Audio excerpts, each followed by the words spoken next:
Então, Deus colocou essa palavra no meu coração para nós meditarmos, fazermos uma reflexão e também para aplicar nas nossas vidas. Todas as situações que acontecem nas nossas vidas, elas têm algum objetivo, algum propósito, para que nós possamos extrair lições delas e possamos melhorar em todos os âmbitos da nossa vida. O povo de Israel, eles estavam peregrinando pelo deserto. Eu já falei aqui inúmeras vezes, os irmãos sabem, que deserto não é lugar fácil de andar. É difícil. À noite, a temperatura cai abaixo de zero.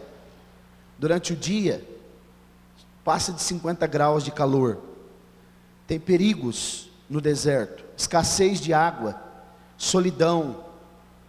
Tem animais perigosos, não só animais peçonhentos, mas também animais predadores.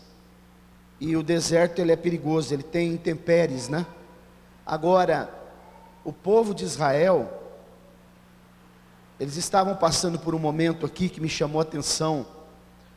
Nós lemos o capítulo 21, Mas eu quero refletir um pouquinho, antes de eu falar sobre o 21, no capítulo 20.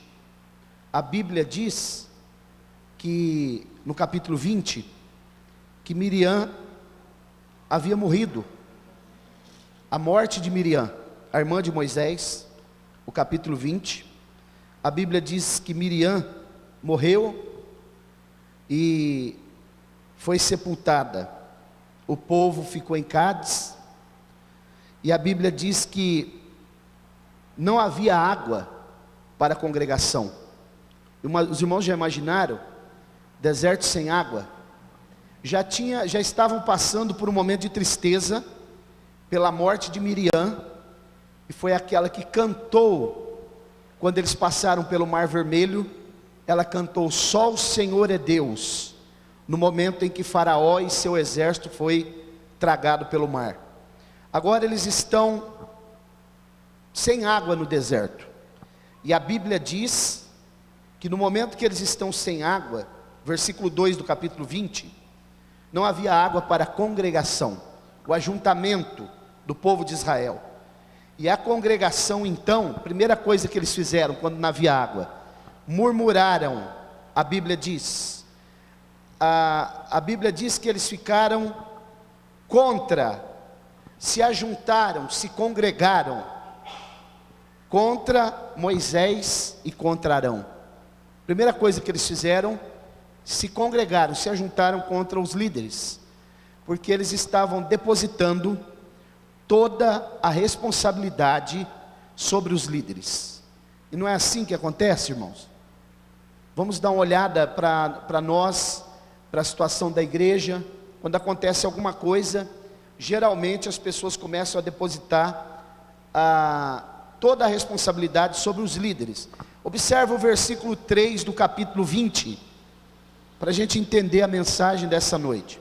A Bíblia diz que o povo contendeu com Moisés, e diz para ele: oxalá, ou então tomara, tivéssemos perecido, quando pereceram nossos irmãos perante o Senhor. Olha que murmuração terrível. E geralmente quando nós estamos numa situação adversa, uma situação de problema, como o Danilo já falou aqui nessa noite, nós murmuramos. E a murmuração, ela foi a maior causa desse povo perecer no deserto. 3 milhões de pessoas saíram aproximadamente do Egito. Só 2 deles entraram na terra prometida, por murmuração. E a Bíblia diz que eles agora estão dizendo: olha, nós deveríamos ter morrido. De vez em quando a gente fala assim: se eu morresse, A murmuração ela vem no versículo 4. Olha esse versículo 4. Eles vão dizer assim: por que trouxestes a congregação do Senhor a este deserto?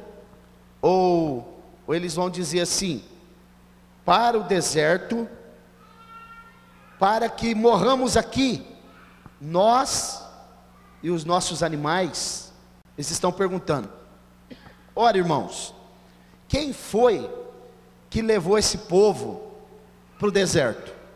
Foi Moisés e Arão? Não, foi Deus que levou. Mas agora eles estão depositando toda a responsabilidade sobre Moisés. Se eles tivessem dito assim, ó: por que você nos trouxe pelo deserto? É uma coisa, porque pelo deserto significa que eu estou passando pelo deserto momentaneamente, mas eu não fui levado para o deserto. Porque quando eu digo você me trouxe para o deserto, eu estou asseverando que eu não vou sair dali mais, eu vou morrer ali. E eles estão transferindo, transferência de responsabilidade, aquilo que Deus havia feito para Moisés e para Arão. Deus é quem levou eles pelo deserto, Deus é quem os tirou do Egito, Deus é que fez eles atravessar o Mar Vermelho, Deus é que conduziu eles. Moisés foi apenas um instrumento que Deus usou para poder liderá-los, orientá-los, mostrar a eles o caminho que Deus falava com o próprio Moisés. Mas eles estão depositando toda a responsabilidade em Moisés. Agora, muita coisa do que aconteceu com eles foi consequência daquilo que eles mesmos fizeram. Vamos dar uma olhada no que a Bíblia diz no Salmo 18 e o verso de número 20. Já foi lido o Salmo 18 aqui nessa noite, alguns versos. Mas olha o que diz o 18, 20. Hoje não vai ser uma pregação não, porque a voz não dá, viu? Só uma reflexão mesmo. O homem se fartará do fruto da sua boca, e dos renovos do seu... Aí é o que? Provérbios? É o Salmo 18 e o verso 20. Olha como diz a palavra de Deus. Eles estavam culpando Moisés e Arão, mas a Bíblia diz, ó: recompensou-me o Senhor conforme a minha justiça, retribuiu-me conforme a pureza das minhas mãos. Então, conforme eu sou justo, Deus me recompensa. Conforme eu sou injusto, Deus também me traz a recompensa. Conforme aquilo que eu falo, conforme a pureza das minhas mãos, conforme a atitude que eu tenho, o trabalho que eu vou prestando. Pureza das mãos, aqui está falando de trabalho, dos atos que eu faço, daquilo que eu pratico. Mãos fala de trabalho, como é que nós estamos trabalhando para o Senhor, e aí nós queremos uma boa recompensa. O povo estava no deserto, sem água, murmurando. Eles estavam recebendo agora a recompensa segundo o trabalho que eles estavam fazendo, mas eles estavam atribuindo para Moisés e para Arão. Agora, continue lendo comigo o texto, voltando para Números capítulo 20, o versículo 5, eles vão continuar murmurando, porque o ser humano gosta de murmurar, é inerente a nós, seres humanos, murmurar.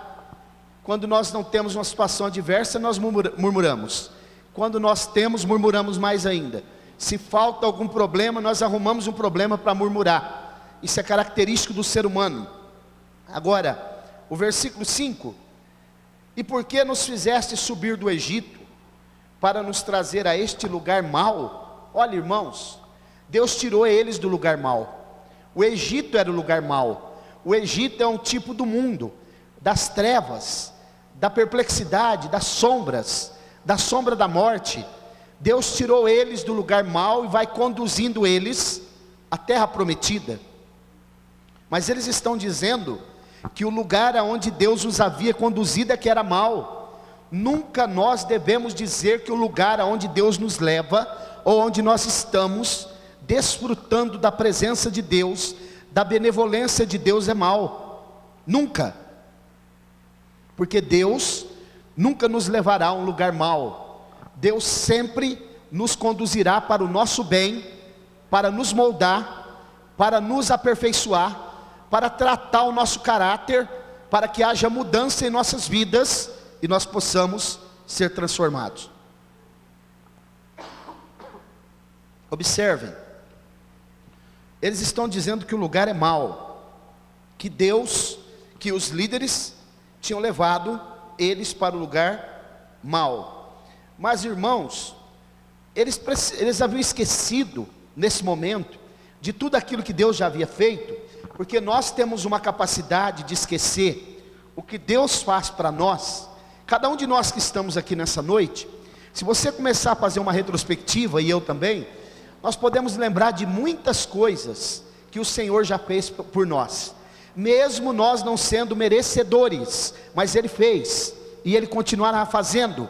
Mas constantemente nós estamos dizendo que estamos no lugar mau, que a casa que nós moramos é ruim, que o carro que nós temos é ruim, que o veículo que nós temos é ruim. Se a pessoa tem uma bicicleta, ela fala que é ruim. Se ela tem uma moto, é ruim. Se tem um carro, ela fala que aquele carro não presta, ela quer um carro melhor. E se eu moro numa casa que é uma casa pequena, aquela casa é ruim. Nós sempre vamos dizer, é ruim, eu não quero, eu não gosto. Dificilmente nós agradecemos aquilo que Deus faz para nós, e Deus só faz o melhor para nós, sempre, sempre. Olha o que eles vão dizer, no versículo 5 do capítulo 20. Por que nos fizeste subir do Egito para nos trazer este lugar mau? Lugar onde não há semente, não há semente, não tem figos, não tem figos, não tem videiras ou vides, plantação de uva, né? Não tem romãs, nem tem água para beber, porque os irmãos sabem que uma pessoa consegue ficar sem comer muitos dias, mas o máximo que uma pessoa fica sem beber água é 3 dias, ele morre. Nós somos compostos de 70% de água. Esse povo está reclamando, e eles estão citando elementos básicos da cesta, ou da alimentação do povo judeu: figo, romãs, vides, e o principal de tudo, eles estão dizendo, não tem água. Você já parou para pensar, você está numa situação adversa, não ter o que comer, e não ter água. Eles estão transferindo tudo para Moisés, tudo para Arão, mas eles não estão percebendo, pela perplexidade que eles estão vivendo, que na verdade eles também têm culpa, eles também têm responsabilidade, e Deus é quem está conduzindo eles, para que eles entendam de uma vez por todas, que Deus tem um propósito na vida de cada um deles, como tem na nossa que estamos aqui. Ninguém que entrou aqui nessa noite pode dizer, Deus não tem um propósito na minha vida, Deus se esqueceu de mim, Deus não vai fazer, Deus não vai me dar o que eu quero, Deus não tem me acompanhado, Deus parece que me abandonou. Mas primeiro você se lembra do que foi lido na leitura oficial: se obedecerdes, quando obedecerdes, quando então você será bendito, a tua casa, a tua família, os teus animais, a tua amassadeira, tudo que você colocar as mãos, bendito será sobre a terra, quando eu obedecer.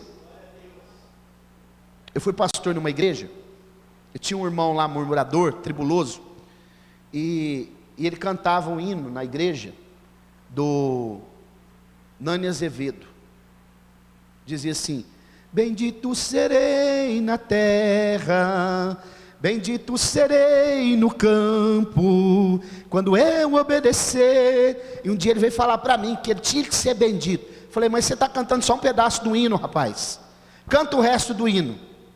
Aí ele cantou, pastor, o que está faltando? Canta de novo. Ele tornou a cantar, canta mais uma vez. Aí ele cantou, o que está faltando? Falei, está faltando você obedecer primeiro.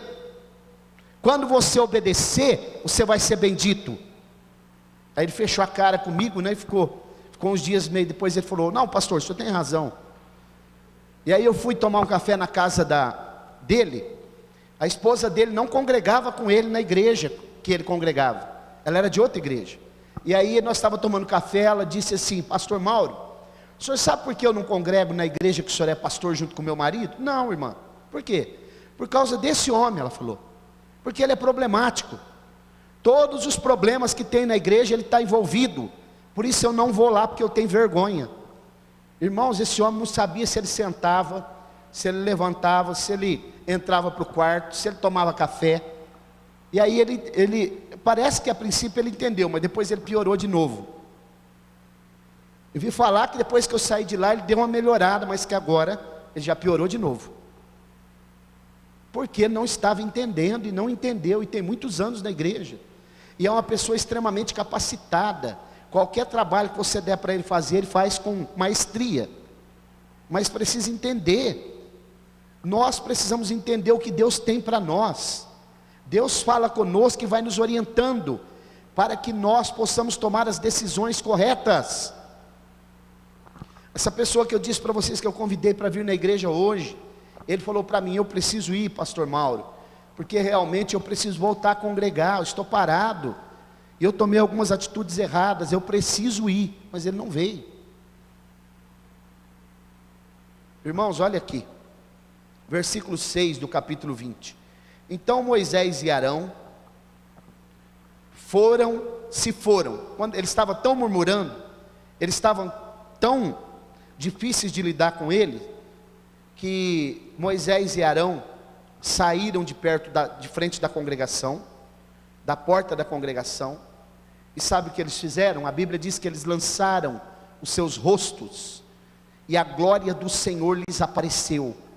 Irmãos, quando não tiver solução, quando nós estivermos sem direção, quando não houver palavras, quando a situação for adversa, quando a situação for fugir do nosso controle, quando eu e você não tiver palavras e nem atitudes que resolva, só tem uma solução.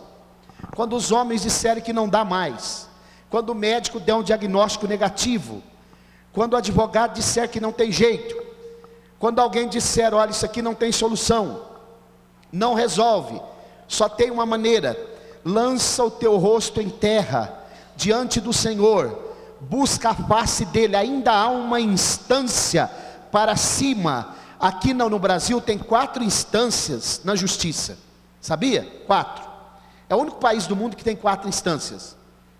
Você vai no juiz, aí você recebe uma sentença, tem uma segunda instância, que os desembargadores vão julgar, depois tem uma terceira instância, chamada Superior Tribunal de Justiça, depois tem uma 4ª instância, Supremo Tribunal Federal. Só que além dessa instância, tem mais uma para nós ainda, é para o alto. Davi, quando estava numa situação adversa, ele olhou para os montes e não viu solução, e ele disse: olho para os montes, de onde me virá o socorro? Aí ele se lembrou, e ele disse: o meu socorro vem do Senhor, que fez os céus e a terra. Ainda há uma instância, ainda há uma esperança, ainda há uma solução, ainda há uma resposta. Deus ainda está numa instância superior às dos homens, Ele ainda tem uma solução para nós. Vamos buscar a face dele. Quando a Bíblia diz aqui, a glória do Senhor lhes apareceu, o que eu entendo aqui no texto, salvo outra interpretação, quem sabe mais aprimorada, é que a glória do Senhor envolveu eles, eles ficaram tomados pela glória de Deus. E quando um crente é tomado pela glória de Deus, ele faz proezas, ele consegue trazer soluções para problemas difíceis, ele recebe a palavra do dom da ciência, para poder aconselhar os outros, ele recebe uma direção que ele não tinha, porque a glória de Deus, ela é aquilo que nos fortalece, nos impulsiona. A glória de Deus, ela vem nos blindar contra os ataques de Satanás. E a Bíblia diz que então, no capítulo 20, Deus falou a Moisés, dizendo: toma a vara. Irmãos, sempre vai ter alguma coisa na nossa mão. Se você pensar aí, eu vou pensar aqui também. Quando Moisés estava diante do mar, e ele clamou a Deus, Deus falou: o que você tem na tua mão, Moisés? Tem uma vara, um cajado, toca as águas. Se você pensar aí, eu pensar aqui, sempre Deus coloca alguma coisa nas nossas mãos. Nós não estamos de mão vazia. Deus tem alguma coisa que Ele já colocou na minha e na tua mão, para que eu possa utilizar no momento da dificuldade. O que você tem aí? Toma a vara e chama a congregação, ajunta o povo. Aí ele diz assim: você e Arão, teu irmão, e vocês vão falar a rocha. Essa rocha aqui simboliza Cristo. Quando a gente vê o capítulo 10 de 1 Coríntios, fica muito claro que a rocha era Cristo. Agora, olha, irmãos, aonde foi que Deus mandou Moisés levar a congregação? Diante do quê? Da rocha. O que é a rocha? Cristo.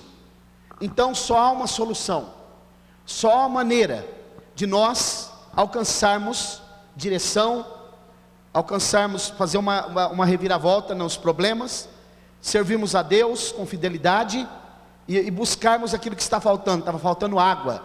É estarmos diante de Cristo, diante da rocha. Já foi lido aqui nessa noite: o Senhor é o meu rochedo, o Senhor é a minha fortaleza, o Senhor é o meu refúgio, torre forte é o nome do Senhor, o justo correrá para ela, estará em alto refúgio. Ele é a rocha, e quando nós estamos diante dele tem solução. Só que aqui vai acontecer um problema. Moisés, quando ele está ali, chama o povo, porque a pior coisa que tem, irmãos, é quando o líder chama o povo, começa a mostrar e o povo não tem paciência para esperar. O povo quer o resultado na hora, e geralmente nós queremos na hora. Nós somos imediatistas. Eu quero agora, eu quero, mesmo que não seja a hora, nós queremos. Eu quero é agora, eu não quero saber de esperar. Esperar, pula. E a Bíblia diz que no momento que Moisés reuniu o povo, né, no versículo 8, falai a rocha perante os olhos da congregação, e dará sua água, e você vai retirar a água da rocha, e dará a beber ao povo, à congregação e aos animais, porque a água é vida. A água simboliza a palavra de Deus. Nessa noite, se alimente aí com esta água, com esta palavra, para tirar toda a sequidão da nossa alma, toda a sequidão, todo o deserto da minha e da tua vida, através dessa palavra que seja dissipada em nome de Jesus. Que o Senhor possa visitar pessoas, que esta palavra alcance os corações nessa noite. Diz a Bíblia, no versículo 9, que Moisés tomou a vara diante do Senhor como lhe havia ordenado. Até aqui está indo bem. E Moisés e Arão reuniram a congregação diante da rocha. Só o único lugar que nós podemos reunir a congregação é diante do Senhor Jesus, porque senão vira reuniões sem nenhum sentido, sem nenhum propósito. Se a igreja não estiver reunida diante do Senhor Jesus para adorá-lo, para cultuar o seu nome, para dizer que Ele é grande, para dizer que Ele é santo, para dizer que o culto é para Ele, que a glória é para Ele, a exaltação é para Ele, louvor é para Ele, não há sentido no culto, não há sentido da igreja estar reunida. A Bíblia diz, no versículo 10, que eles reuniram a congregação diante da rocha, e Moisés falou para eles: vocês devem ouvir agora, vocês ouçam agora, rebeldes. Porventura tiraremos água dessa rocha? Mas Deus não tinha falado que ia tirar? Moisés está tão nervoso, Danilo, igual você estava lá na hora do carro, que ele faz uma coisa que não poderia ter feito. Ele chama a congregação de Deus de rebelde. No meio da congregação pode haver rebeldes, e sempre há, mas não toda a congregação. A gente tem que pensar muito quando a gente fala, porque não toda a congregação era rebelde, e ele chama rebeldes no plural. Isso daqui trouxe um problema seríssimo para Moisés. E o verso 11, para acabar Moisés então de fazer aquilo que Deus não havia mandado, a Bíblia diz que ele toma aquela vara e ele fere a rocha 2 vezes. Isso é grave, porque essa rocha simbolizava Cristo. Há uma outra passagem que ele feriu a rocha porque Deus havia mandado no mesmo lugar, mas aqui não. Aqui era para falar com a rocha. E como a Bíblia diz que Cristo morreu uma só vez, ninguém pode matar Cristo duas vezes.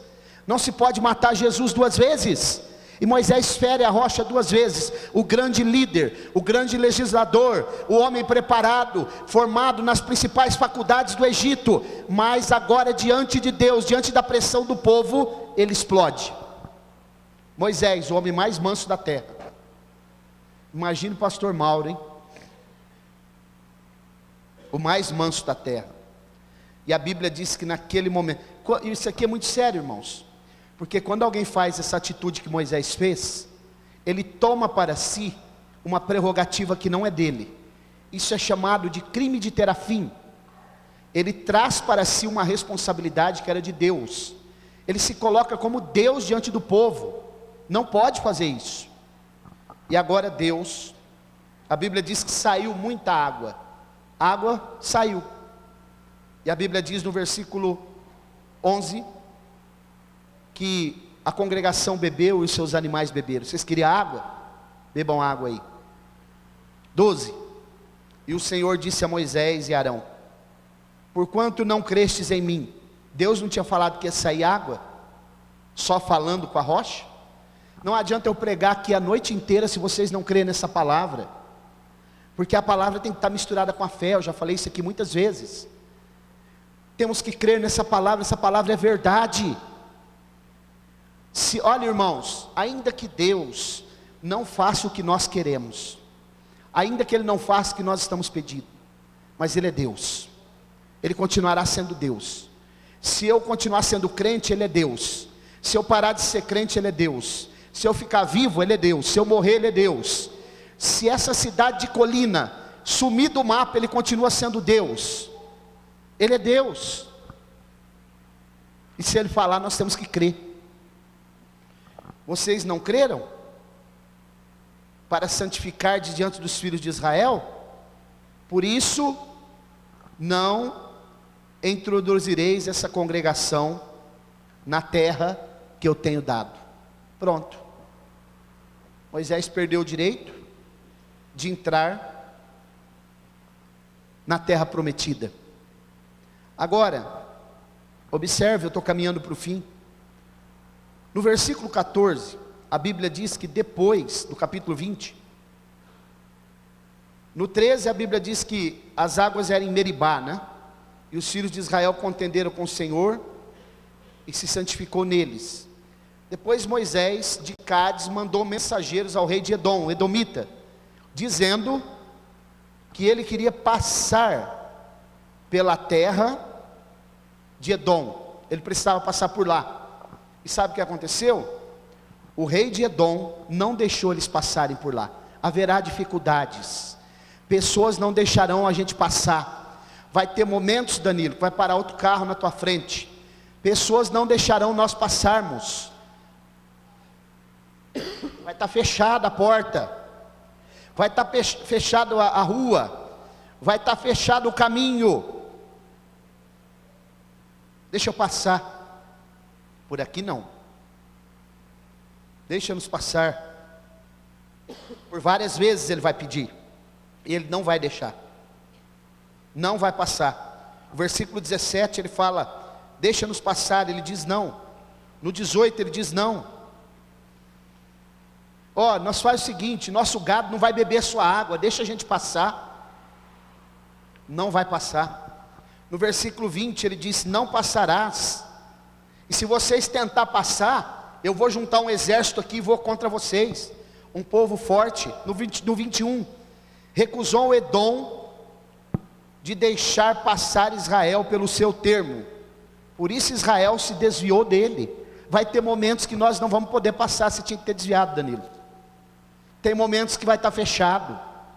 Tem momentos que o inimigo preparará pessoas para colocar obstáculos na nossa frente, para que nós venhamos a murmurar, para que nós percamos a esperança, para que nós ficamos desanimados e desmotivados. Mas uma coisa é certa: se for preciso desviar o caminho, façamos isso, porque o Senhor nos conduzirá com segurança. Irmãos, tem uma pessoa aqui que tinha um comércio aqui em Colina. Ele falou um dia para mim, na porta da igreja, no outro salão: essa igrejinha vai fechar. Sabe o que eu falei para ele? Cuidado, para o teu comércio não fechar primeiro. Sabe quanto tempo que já fechou aquele comércio? Quase um ano, né? Mais de um ano. Ele falou isso para mim, na porta da igreja: essa igrejinha vai fechar. Aqui não é lugar de igreja, ele falou. Aqui é lugar de comércio. Dá uma olhada, ele falou. Essa avenida é comercial. Só essa igrejinha aqui atrapalhando, vai fechar. E eu disse para ele: cuidado que o teu comércio fecha primeiro. Nós não somos vingativos. Nós não desejamos mal, porque nós temos que desejar o bem para o nosso inimigo. Mas irmãos, a pior coisa que tem é você tocar no povo de Deus. A igreja do Senhor é como a menina dos olhos de Deus. Você já parou para pensar, quando alguma coisa vai bater no seu olho, você protege, fecha o olho? É uma reação natural. É assim que Deus protege o seu povo. Protegiu o povo de Israel e protege a sua igreja. Deus guarda a sua igreja de dia e de noite. Deus coloca anjos acampados ao redor do seu povo. Mas vai ter momentos que nós vamos ter que desviar. A Bíblia diz que eles vão se desviar, porque o rei de Edom não deixou eles passar. No capítulo 20, o versículo 22 em diante, vai ser a morte de Arão. Arão morre. E no capítulo 21 que nós lemos, chega aqui o momento que eu quero parar a mensagem, onde nós lemos, a Bíblia diz que, olha que interessante: ouvindo o cananeu, rei de Arade, isso aqui ficava ao sul de Israel, Edom já não tinha deixado eles passar por lá, que habitava para o sul, que Israel vinha pelo caminho, na terra dos espias, pelejou contra eles e levou alguns prisioneiros. E a Bíblia diz, irmãos, que Israel fez um voto ao Senhor. Israel fez um voto. Quando ele faz um voto, ele está dizendo o seguinte: Senhor, se tu me deres algo, eu farei algo em troca. E o voto que eles fizeram um voto dizendo: se de fato entregares este povo nas minhas mãos, destruirei totalmente a sua cidade. Sabe o que eles estão dizendo? Nós não vamos pegar nada de lá. Nada que tiver lá de despojo vai servir para nós. Nada que tiver na cidade deles serve para nós. Porque as coisas lá de fora não servem para aqueles que servem ao Senhor, para o crente. E a Bíblia diz que Deus então ouviu a voz de Israel e entregou os cananeus, e eles foram destruídos totalmente. Olha, se você quiser fazer um voto diante de Deus, você pode fazer. Agora tem um detalhe: cumpra o voto. Não faça um voto sem cumprir, porque a Bíblia diz que é melhor que não faça do que fazer o voto e não cumprir. Porque quando você fizer o voto e Deus te der aquilo que você está pedindo, se é da vontade dEle, então você deve cumprir o seu voto. A Bíblia diz que naquele momento, os cananeus foram totalmente destruídos, e as suas cidades, e o nome daquele lugar se chamou Horma, significa lugar devastado, lugar destruído, porque o Senhor é aquele que está pronto para destruir os obstáculos, destruir os inimigos que nós temos. Eu não estou falando de pessoas, estou falando no mundo espiritual. O Senhor é aquele que está pronto para limpar o nosso caminho, nos dá condição de atravessar. O Senhor está conosco a todo momento. O Senhor é aquele que tem nos sustentado. As pessoas vão olhar para nós e vão tentar bloquear o nosso caminho, vão quem sabe mandar exército forte. Satanás arregimenta os seus exércitos para tentar nos parar, mas a igreja do Senhor não para. A igreja do Senhor marcha triunfante. A igreja do Senhor está caminhando, nós estamos caminhando para uma pátria feliz, para Canaã celestial, para morar com o Senhor para sempre. E é necessário nós termos perseverança, porque o Senhor nos sustentará a todo momento. Que você possa guardar essa palavra no teu coração. Quem tem ouvidos para ouvir, ouça. Coloque-se de pé, por favor.